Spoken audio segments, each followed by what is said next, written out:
তহসিল সিদ্দিকী সাহেব প্রায় 138 বছর রিসালের সভা হলো, মানুষের মধ্যে কেমন সাড়া পেলেন? আজকে জানার দরবারে এসেছি আপনার আমার মতো মানুষ আল্লাহর মাহবুব বান্দার দরবারে এসেছি। এখানে হাজার হাজার মানুষ এসেছে, দেখছিলাম এখানে জিয়ারত করছে। যত মানুষ এসেছে এখানে কোনো সেরেকের গন্ধ পাবেন না। এখানে আসছে মানুষ আল্লাহ ওলির দরবারে এসে কোরআন করছে আর হাতটা তুলছে আল্লাহর দরবারে। আল্লাহর মাহবুব বান্দাদের ওসিলা দিয়ে আমরা দোয়া চাইছি। আর ইনি এমন একটা মানুষের দরবারে আমরা এসেছি, সারা ভারতবর্ষের মানুষ যে মানুষের জন্য পাগল, পীর আবু বকর সিদ্দিক রাহমাতুল্লাহ আলাইহি, তারার আমরা সবাই তারার মুরিদ, তারার পীরের দরবার হযরত শাহ ফতেহ আলী ঐশী হুজুরের দরবারে এসেছি। তো এই মাজারটা আপনার জঙ্গলের মধ্যে পড়া ছিল, এখানে খুব দুঃখের বিষয়, দুঃখের ঘটনা আছে। আমি সেদিকে যাচ্ছি না, আমার প্রতি ভাই আছে, আরও ওয়াকাফ কমিটির যারা লোকজন আছে তাদের দ্বারাই আমরা এই পর্যন্ত নিয়ে এসেছি। ইনশাল্লাহ আরও সুন্দর কাজ করবো আপনাদের সহযোগিতা এবং আপনাদের দোয়া পেয়ে। যেখানে দেখা যাচ্ছে বর্তমানে মানুষকে ভাঙিয়ে দেওয়া হচ্ছে, মানে হিন্দু মুসলমান করা হচ্ছে, কিন্তু এই ফতেহ আলী ঐশী রহমাতুল্লাহর এখানে ধর্ম বর্ণ নির্বিশেষে সকলের প্রায় দেখা মিলছে। এটা কিরকম করে দেখছেন? দেখেন, আমাদের বাংলা হচ্ছে, ভারতবর্ষ হচ্ছে, বাংলা হচ্ছে হিন্দু মুসলমান শিখ ইসাই ঐক্য ভালোবাসার বাংলা। আর যারা হিন্দু মুসলমানের মধ্যে ভাগ করার চেষ্টা করছে তারা অ্যাকচুয়ালি হিন্দু নয়, তারা অ্যাকচুয়ালি মুসলমানও নয়, তারা হচ্ছে সাম্প্রদায়িক মনোভাবপূর্ণ ব্যক্তি।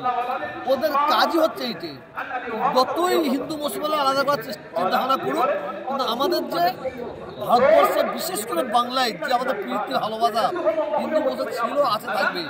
আর এই মহাপুরুষদের দোয়া, মহাপুরুষদের দোয়ায় আমরা আরো আরো আরো গাঢ় করবো ইনশাআল্লাহ। বলছি আচ্ছা, এসে বলবে আমার বাপের সম্পত্তি, এইরকম কিছু আমাদের মুসলিম সম্প্রদায়ের আমি মনে করি তারা অসৎ চরিত্রের মানুষ, যারা কবরের স্থানে দাঁড়িয়ে বলে আমার বাপের সম্পত্তি, তারা অসৎ চরিত্রের মানুষ। কোনোদিন এটা হতে পারে না। এই অঞ্চলে আমরা একটা শান্তি সম্প্রীতি বজায় রেখে আমরা চলছি আর চলবো আর চলছি না। কিছু অসৎ চরিত্রের মানুষ আছে সেটাকে ভাঙার চেষ্টা করছে। যেমন ধরে নিন, আমার মা বোনেরা বাড়ি এক বস্তা চাল যখন বার করে রান্না করার জন্য, একটা কুলোতে বার করে, দেখবেন কিছু দু চারটে কাপড় থাকে না, সেই কাপড়গুলো তুলে কোথায় ফেলে? ডাস্টবিনে ফেলে দেয়। ঠিক সমাজে ওই কাপড়ের মতো কিছু মানুষ আছে যাদের চিহ্নিত করে আমার পীর তহসিল থেকে কথা, তাদের তুলে শেকড় তুলে নিয়ে বঙ্গোপসাগরে ছুঁড়ে ফেলে দাও। সেই ধরনের আমাদের কিছু মুসলিম সমাজের মানুষ আছে যারা এসে এই এলাকায় উদ্বৃত্ত করে বলেছে আমাদের এই সম্পত্তি, এই কবরস্থান আমাদের, এইরকম ভাষা উদ্বৃত্ত করে এলাকায় একটা বিশৃঙ্খল তৈরি করেছে। আমি আমার এই অঞ্চলের মা বোনদের কাছে, ভাইদের কাছে আমি নতমস্তকে আমি ক্ষমা চেয়ে নিচ্ছি। আমাদের কোনো ভুল নেই। আমরা এখানে ধর্ম করতে এসেছি, আমরা এখানে অর্থ ধন দৌলত জমি ল্যান্ডের জন্য আমরা এখানে আসিনি। আমরা এসেছি ধর্ম কর্ম, তার একটা প্রমাণ ফের আজকে হয়ে গেল। কত সুন্দর ভাবে আজকে জুম্মার দিন এই যে নামাজ শেষ করলাম, আমরা এত মানুষ একত্রিত হয়ে আল্লাহর কাছে শুকরিয়া আদায় করি। পীর সাহেবের দোয়ায় কোন বিশৃঙ্খল হয়েছে ভাই? হয়েছে? কোন পুলিশ প্রশাসনের সহযোগিতা লেগেছে? পুলিশ প্রশাসনকে আমি ছোট করছি না।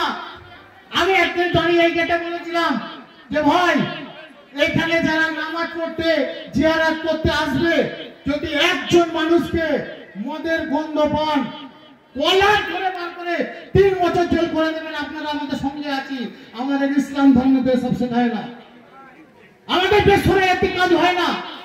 আমরা মানুষের যে নিজের ধর্ম করতে পারে না, সে অন্য ধর্মে কি করে সম্মান করবে? আগে নিজের ধর্ম করা শিখতে হবে। তাই আমি আমার পীর জায়গা দোয়া শিখতে হুজুরকে বলি যে কিছু সব কবরে যদি ইতিহাস বলতে গেলে অনেক টাইম লাগবে, অনেক সময় লাগবে। আমরা ওই দিকটা আমার কুতুব ভাই, আমার প্রচেষ্টায় এবং আমার ভাইপোরা আছে, আমরা সুন্দরভাবে পড়বো বলে